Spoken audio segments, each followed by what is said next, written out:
बिस्मिल्लाहिर्रहमानिर्रहीम। अस्सलाम वालेकुम।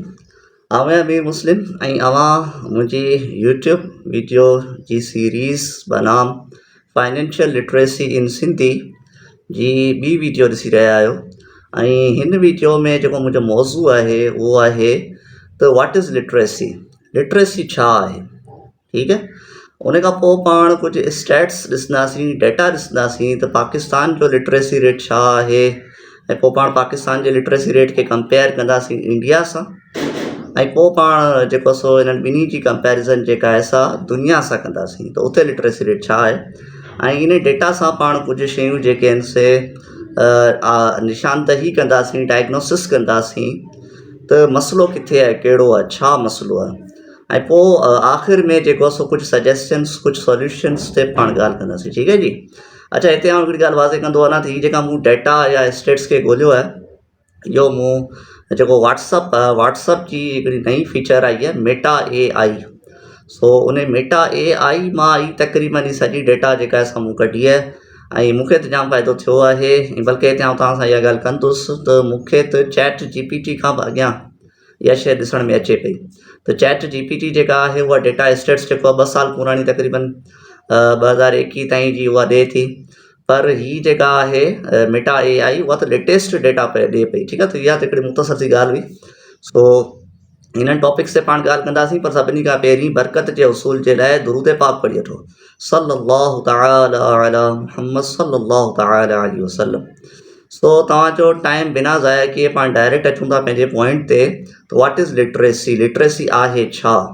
त मुख़्तसर इहा ॻाल्हि कबी त लिटरेसी जो मतिलबु आहे त कंहिं बि मुल्क में जेका आबादी आहे, उन आबादी में जेके माण्हू 15 साल या उन खां वॾा आहिनि, 15 सालनि जी उमिरि या उन खां वॾा आहिनि, उन्हनि जी लिखण ऐं पढ़ण जी सलाहियत पंहिंजी ॿोली में, मतिलबु केतिरा माण्हू अहिड़ा आहिनि जेके लिखी सघनि था ऐं पढ़ी सघनि था, त उनखे चइबो आहे लिटरेसी रेट। ठीकु आहे जी। उर्फ़ आम में जेकॾहिं आउं ॻाल्हि करियां पाकिस्तानी या सिंधी, त जेको माण्हू पंहिंजो नालो पंहिंजी ॿोली में सिंधी में लिखी पढ़ी सघे उहो आहे लिटरेट, पढ़ियलु लिखियलु। ऐं जेको माण्हू पंहिंजो नालो लिखी पढ़ी न सघे पंहिंजी ॿोली में, उनखे चइबो ॼट इलिटरेट। ठीकु आहे, इहो त उर्फ़ आम जी ॻाल्हि थी वई। अच्छा, हाणे पाण ॻाल्हि था करियूं पाकिस्तान ते था अचूं। ठीकु आहे, त पाकिस्तान जो जेको लिटरेसी रेट आहे उहो आहे 58%, 58%। चलो पाण राउंड अबाउट करे था वठूं 60%। ठीकु आहे, त हाणे जेकर 60% आहे त इनजो मतिलबु छा आहे। पाण मतिलबु ते था अचूं। मतिलबु इहो थींदो आहे जेके पढ़ियल लिखियल आहिनि पाण उन्हनि सां ॻाल्हि कोन्हे करणी अचे। हाणे जेके ॼट आहिनि, जेके इलिटरेट आहिनि, पाण उन ते तजियो कंदासीं। ठीकु आहे, त जेको 40% तक़रीबन अहिड़ा आहिनि जेके ॼट आहिनि। 40% जो मतिलबु छा थींदो, पाकिस्तानी 40%। पाकिस्तान में तक़रीबन हींअर आबादी चयो थो वञे त 24.5 करोड़। ठीकु आहे, 24.5 करोड़। त 24.5 करोड़ जो जेको 40% आहे उहो घणो थींदो, उहो तक़रीबन थींदो 9 करोड़। 9 करोड़ माण्हू पाकिस्तान में अहिड़ा आहिनि जेके पंहिंजो नालो बि लिखी कोन था सघनि हिन दौर में। हाणे तव्हां मूंखे ॿुधायो, हिन 9 करोड़ माण्हुनि सां आउं कहिड़ी ॻाल्हि कयां, जेके माण्हू एतिरा बि सीरियस कोन आहिनि जो कम से कम एतिरो पढ़ी लिखी सघनि। पाण बि सीरियस थियणो पवंदो, सॼो गवर्नमेंट त कोन छॾिणो त गवर्नमेंट असांखे पढ़ाए लिखाए। थोरो आउं त चवां थो हिन दौर जो जेको ग़रीब आहे ऐं हिन दौर जो जेको ॼट आहे, उहो हरू भरू जो ग़रीब आहे ऐं हरू भरू जो ॼट आहे, ख़्वाम ख़्वाह जो ग़रीब आहे, ख़्वाम ख़्वाह जो ॼट आहे। छो, वजह इहा आहे त हिन दौर में जेकर तव्हां अमीर थियणु चाहियो था, जेकर तव्हां पढ़णु चाहियो था, त सॼी दुनिया जो इल्मु, नॉलेज, ॼाण बिल्कुलु फ्री में तव्हांजे हथ में पियो आहे यार। यूट्यूब ते छा छा कोन्हे पियो यार, तव्हां सिखो न यूट्यूब तां, छो नथा सिखो। यूट्यूब ते रुॻो बसि फज़ूल शयूं ॾिसणियूं आहिनि, कम जी का शइ कोन्हे ॾिसणी। सो अगरि जेकर कोई ॼाण हासिलु करणु चाहे त बिल्कुलु फ्री में तव्हांजे हथ में ॼाण पई आहे यार। इहो त पाण खे थोरो सम्झि करणु घुरिजे, थोरी कोशिशि त पाण खे करणी पवंदी। त 9 करोड़ माण्हू हिन दौर में जेके ॼट आहिनि, इहे पंहिंजे पाण सां नाइंसाफ़ी वेठा कनि। एतिरो त पढ़ी वठो यार, पढ़णु लिखणु त अचे। त तव्हां मोबाइल केरु कॉल करे एतिरा मोहताज जो बटण ख़बर कोन्हे कहिड़ो बटण दॿाइणो, मौत पई अचे। हाणे अहिड़ा माण्हू बि आहिनि असांजी सर्विस स्ट्रक्चर में, मूं ॾिठो आहे मतिलबु एतिरा ॼट आहिनि जो लाइनुनि में बीठा आहिनि बैंकुनि में। ATM कार्ड जे दौर में पहिरीं तारीख़ ते तव्हां हलिया वञो नेशनल बैंक ते, हेॾी वॾी लाइन लॻी पई आहे, ॼट आहियो तव्हां, ATM कार्ड छो न ठारायो। अच्छा, कुझु अहिड़ा बदनसीब आहिनि जिन ATM कार्ड ठाराए बि वरिता आहिनि, त उन्हनि खे ATM कार्ड हलाइणु पवंदो छा? ATM कार्ड विझणो आहे, बटण दॿाइणा आहिनि, उन जे लाइ मोहताजियत मुंहिंजो पुटु अचे, मुंहिंजो हीउ दोस्त अचे, उहो मूंखे हलाए ॾेई वञे। हथ यार हिन दौर में माना अख़बार पढ़णु कोन थी अचे, हथु थी एतिरी जहालत जी इंतिहा आहे। अरे छा हले कहिड़ो डपु आहे? हाणे अहिड़ी क़ौम जेका ज़हनी तौर ते एतिरी ग़ुलाम हुजे, उनखे तव्हां कहिड़ी आज़ादी जी ॻाल्हि कंदा? उनखे तव्हां कहिड़ी फाइनेंशियल लिटरेसी जी ॻाल्हि कंदा? उनखे तव्हां छा चवंदा त बजट कीअं ठाहिबो आहे, इन्वेस्ट कीअं कबो आहे, बिज़नेस कीअं कबो आहे? उन्हनि सां पाण कहिड़ी ॻाल्हि कंदासीं? ठीकु आहे जी। त चवण जो मक़सदु इहो आहे त इहे सभु ॻाल्हियूं थींदियूं पंहिंजी अॼु जी वीडियो में। पहिरीं पाण डेटा ते ॻाल्हि करता वठूं, स्टेट्स ते ॻाल्हि करता वठूं, पोइ पाण आख़िर में कुझु सोल्यूशन्स जी ॻाल्हि कंदासीं। अच्छा, इंडिया ते था अचूं न। हाणे इंडिया जे बारे में पाण छा चवंदा आहियूं त उनखे दुश्मन के बच्चों को हमें पढ़ाना है, अहिड़ो कुझु गानो आहे पाकिस्तान ठाहियो आहे। त मूंखे लॻे थो त जेके दुश्मन जा जेके ॿार आहिनि उहे पाण खां थोरा वधीक ई पढ़ियल आहिनि। छो जो उन्हनि जो जेको पाण लिटरेसी रेट ॾिसूं था न, उहो अचे थो 76.32। चलो 76 लॻाए वठो, ठीकु आहे। त 76% इंडिया जा माण्हू जेके आहिनि पढ़ियल लिखियल आहिनि, 24% उहे बि ॼठ। 24% इंडिया जी आबादी जो बि तमामु वॾो आहे। माना इंडिया जी आबादी 138 करोड़। हाणे 138 करोड़ मां जेकर इंडिया जा 24% कढिया वञनि त उहे तक़रीबन थियनि था 33 करोड़। मतिलबु इंडिया में बि 33 करोड़ माण्हू अहिड़ा आहिनि जेके पढ़ियल लिखियल कोन्हनि। हाणे हर मुल्क जा पंहिंजा मसइला आहिनि, इंडिया जा पंहिंजा मसइला आहिनि। ऐं हाणे थोरो सो इहा ॻाल्हि न थी वञे त इंडिया जी तारीफ़ थो करियां, त थोरी सी इंडिया जी ॻाल्हि करे थो वठां। त इंडिया में हिन वक़्तु बि घणा 80 करोड़, केतिरा 80 करोड़ माण्हू अहिड़ा आहिनि जेके गवर्नमेंट जा मोहताज आहिनि। त गवर्नमेंट उन्हनि खे हर महीने 5 किलो अटो ॾे त हू ज़िंदा रहंदा, न त हू 80 करोड़ माण्हू अहिड़ा आहिनि जेके पंहिंजे लाइ 5 किलो अटो कोन था वठी सघनि। 80 करोड़ माण्हू अहिड़ा आहिनि, उन्हनि खे गवर्नमेंट ॾिए पई। इहा गवर्नमेंट जी भलाई आहे, हुननि जी गवर्नमेंट वटि पैसो आहे जो हू 80 करोड़ माण्हुनि खे 5 किलो अटो ॾिए पई। पर हालत आहिनि, इंतिहा आहे जालत आहे हर जॻह ते। त पाकिस्तान जी ॻाल्हि कोन पियो करियां, हुननि जा 24% ॼट आहिनि, पाण वटि 40% ॼट आहिनि, थोरो घणो फ़र्क़ु कोन्हे को। अच्छा, हाणे इंडिया जी ॻाल्हि थी, हाणे दुनिया जी ॻाल्हि था कयूं। दुनिया जो जेको आहे लिटरेसी रेट, उहो छा आहे? दुनिया जो लिटरेसी रेट आहे 86%, 86%, 86, ठीकु आहे। मतिलबु छा आहे? हाणे जेके पढ़ियल लिखियल आहिनि उन्हनि सां पाण ॻाल्हि करणी कोन्हे का, जेके जाहिल आहिनि उन्हनि सां पाण ॻाल्हि कंदासीं। मतिलबु 14% दुनिया जा ॿिनि वक़्तु माण्हू ॼट। मतिलबु छा आहे? मतिलबु इहो आहे त पूरी दुनिया जी आबादी हींअर ॿुधाई थी वञे त 811 करोड़, 811 करोड़, 8 अरब 11 करोड़, 811 करोड़। 14% जो मतिलबु छा थींदो? 14% जो आई थिंक मतिलबु थींदो वञी करे 140 करोड़। त लेट मी करेक्ट इट। हा, तक़रीबन 114 करोड़, सॉरी 114 करोड़। 811 करोड़ जो 14% आहे 114 करोड़ माण्हू दुनिया में हिन वक़्तु जेके आहिनि त ॼटनि जाइल आहिनि, पंहिंजो नालो लिखणु पढ़णु कोन था ॼाणनि। अच्छा, इन 114 करोड़ में पाकिस्तान जा 9 करोड़ बि शामिल आहिनि ऐं इंडिया जा घणा 33 करोड़ बि शामिल आहिनि। पाकिस्तान जा 9, इंडिया जा 33 घणा थिया? 9 × 33 42 करोड़। टोटल दुनिया में घणा ॼट आहिनि? 114 करोड़। 114 मां रुपो पाकिस्तान इंडिया वारनि खे मिलाए वठूं त 40-45% माण्हू जेके ॼट आहिनि उहे सिर्फ़ु हिननि ॿिनि मुल्कनि में आहिनि, पाकिस्तान में आहिनि, इंडिया में। थोरो सो हाणे पाण ते एनालाइज़ कयूं था, थोरो मज़ो था वठूं डेटा सां। जो मतिलबु छा आहे? चलो पहिरीं पाकिस्तान ते था अचूं।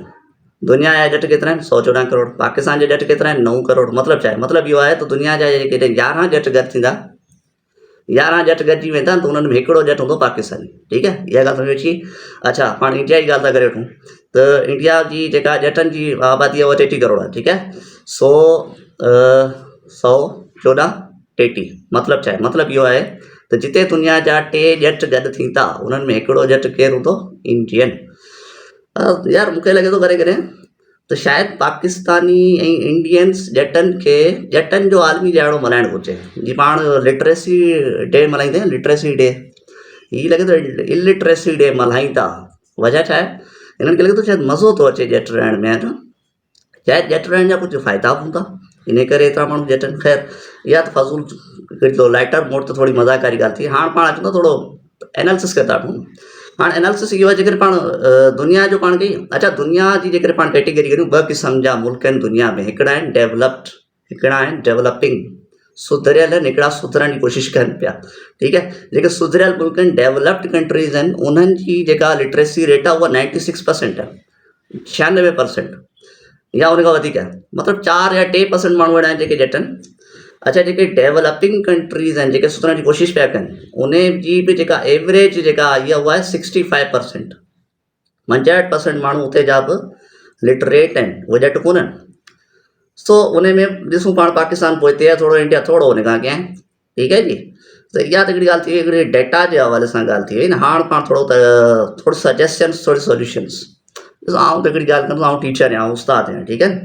ऐं आउं पंहिंजे पाकिस्तान जी आउं पंहिंजे सिंध जी ॻाल्हि कंदुसि, त ऐं पंहिंजे गवर्नमेंट जे ॿारनि जी ॻाल्हि कंदुसि। यार, आउं हाई स्कूल में पढ़ायां थो, ठीकु आहे। हाई स्कूल मतिलबु 6हीं 7हीं 8हीं खां स्टार्ट जेको थिए थो, मिडिल स्कूल बि 6हीं 7हीं 8हीं खां। त असां वटि जेके ॿार अचनि था न प्राइमरी वारा, 5 खां पोइ जॾहिं 6 में असां वटि अचनि था, हालत हुननि जी इहा हूंदी आहे त सिंधी में पंहिंजो नालो हुननि खे लिखणु कोन पियो अचे, अंग्रेज़ी त परते ई वञे। यार, सिंधी में पंहिंजो नालो लिखणु कोन थो अचे, तव्हां 5 साल छा कयो? अच्छा, यार उहो असां प्राइमरी ते कोन था छॾियूं। इवन हेसि ताईं जो हींअर पेपर पिया हलनि 9th मैट्रिक जा, उन में मूं ॾिठो आहे, हाणे मीडियम सिंधी आहे त उहो सिंधी जी स्पेलिंग जेको आहे न उहो संधी लिखियो वेठो आहे, SANDHI। हद यार, सिंध जी स्पेलिंग कोन थी अचे, हद। एतिरी मतिलबु नालाइकी आहे। 9th मैट्रिक पियो करे छोकिरो, उन खे बि सिंध जी स्पेलिंग कोन पई अचे, हद थी वई। त मतिलबु पाण छा पिया करियूं? रुॻो प्राइमरी जी ॻाल्हि कोन पियो करियां, हाई स्कूल में बि ॿार जेके अचनि पिया उहे कनि। ऐं उस्तादु आहियां यार, पंहिंजे पाण खे अहिड़ो चवां, असांजे मथां टेंशन कहिड़ी आहे त सिलेबस कंप्लीट करियो। पर आउं सम्झां थो, हिकिड़ी सॉल्यूशन ॾींदुसि, ऐं हिकिड़ी तजियो, ऐं हिकिड़ी राय ॾींदुसि पंहिंजी। त मुंहिंजो ख़्यालु इहो आहे त जेका सिंधी जो जेको आहे टीचर, या सिंधी जो जेको पीरियड आहे, या जेको पीरियड आहे इंग्लिश जो, उन्हनि वटि 6 में जेके ॿार अचनि था न, आउं इहो ई चवणु चाहींदुसि पंहिंजे हेड मास्टरनि खे, जेको मूंखे ॿुधे वेठो स्टेक होल्डर, पॉलिसी होल्डर, त आउं इहो चवंदुसि, जीअं शहबाज़ शरीफ़ ऐलान पियो करे त पाकिस्तान में जेको आहे सो एमरजेंसी नाफ़िज़ कई पई वञे, एजुकेशनल एमरजेंसी। मुंहिंजी राय इहा आहे त 2 सालनि जे लाइ, 2 सालनि जे लाइ सिंध जा जेके गवर्नमेंट जा ॿार आहिनि जेके 6हीं क्लास में अचनि था, उन में जेको लैंग्वेज टीचर आहे, लैंग्वेज में जेको इस्लामियात, सॉरी अंग्रेज़ी ऐं सिंधी आहे, उन्हनि खे इहो चयो वञे त तव्हां सिलेबस जी टेंशन पंहिंजे मथां लाहे छॾियो। तव्हांखे असां इहो न चऊं त तव्हां इहे किताब कंप्लीट कराइणी आहे, बल्कि तव्हांखे असां इहो था चऊं त 2 साल, सिर्फ़ु 2 साल हिकिड़े ॿार खां रोज़ु हिकिड़ो पनो लिखारायो, उन्हनि खां रीडिंग करायो। यार, मुंहिंजी राय इहा आहे त कम अज़ कम छोकिरे खे लिखणु त अचे न, पढ़णु त अचे न। जेकॾहिं पाण वटि 9th मैट्रिक माना 15 साल ॿार हिकिड़ो अचे पियो, 5 खां 15 10 साल अचे पियो न।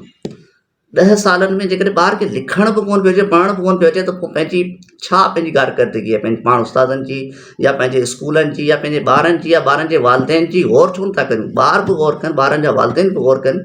त अगरि उहे स्कूल में अचण जे बावजूदि बि लिखणु ऐं पढ़णु कोन थो अचे उन्हनि खे, त पोइ थिए छा पियो? सम्झो पिया ॻाल्हि खे? सो अॼु पाण हिनखे कयूं था, कंक्लूड था करियूं। त मुंहिंजी जेका सीरीज़ आहे उहा त आहे फाइनेंशियल लिटरेसी। पर उन खां पहिरीं मूं सोचियो त लिटरेसी ते थोरी ॻाल्हि कई वञे, त अॼु पाण जाम सारी स्टेट्स ते ॻाल्हि करे वरिती। सुभाणे मुंहिंजी नियत आहे त आउं स्टेट्स खे ई ॿुधाईंदुसि तव्हांखे। पर जेको पैरामीटर आहे उहो आहे फाइनेंस जो। त फाइनेंशियल हवाले सां स्टेट्स छा पिया ॿुधाइनि पाकिस्तान जा ऐं इंडिया जा, लिटरेसी जे हवाले सां जेका ॻाल्हि हुई उहा मूं ॻाल्हि करे छॾी, पंहिंजी राय बि ॾेई छॾी। हाणे आख़िर में हिकिड़ी अर्ज़ु कंदुसि त ॾिसो, सिंधी ज़बान में अहिड़ो कॉन्टेंट, इन ते कमु करण वारा माण्हू घटि आहिनि।